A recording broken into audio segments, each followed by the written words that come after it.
মাটির নিচ থেকে বের হচ্ছে গ্যাস, সেই গ্যাসেই চলছে রান্না আর খাওয়া দাওয়া। 3টা বোর্ডিং করছে, গ্যাস আছে, গ্যাস আগুন জ্বালা ভাত রান্না খাইতেছে, হুইটা যাইতে পারে, ফোলা বানালে আছে। 2 বছর আগে 20% জমি কিনে বাড়ি করে ঢাকায় চলে যান গাছছড়া গ্রামের নূর। সম্প্রতি ঢাকা থেকে বাড়িতে স্থায়ীভাবে বসবাসের জন্য গ্রামে চলে আসেন তিনি। প্রায় 2 সপ্তাহ আগে বাড়িতে নলকূপ স্থাপনের জন্য শ্রমিক দিয়ে কাজ শুরু করান। নলকূপ খননের এক পর্যায়ে 55 ফুট গভীর পর্যন্ত পাইপ বসালে সেখান থেকে অনবরত গ্যাস বের হতে থাকে। 20 ফুট দূরে নলকূপের জন্য আবারও খনন শুরু করলে সেখান থেকেও গ্যাস বেরোতে থাকে। চতুর্থবারের চেষ্টায় বাড়ির অপর পাশে নলকূপ স্থাপন করেন নূর।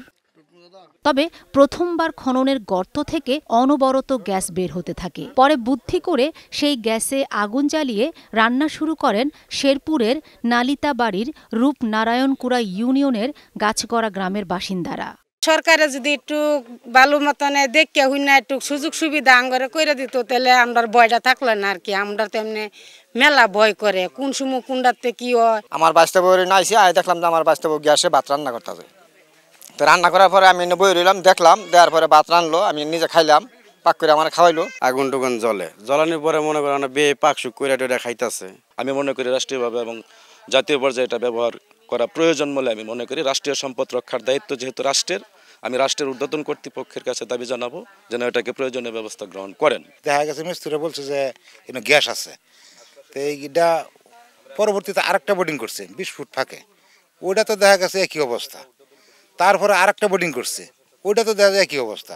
তো এখন যে গ্যাস যে বাইরেছে এটা আসলেও সত্যি কি না জানি না, তবে ভাত তরকারি রান্দা খাওয়া দাওয়া চলতেছে, 4-5টা ফ্যামিলির রান্না বাড়া চলতেছে বর্তমানে। তো এখন যদি আবার এটা সরকারিভাবে যদি দেখতো তাহলে আমরা লেগে সবচেয়ে ভালো হইতো।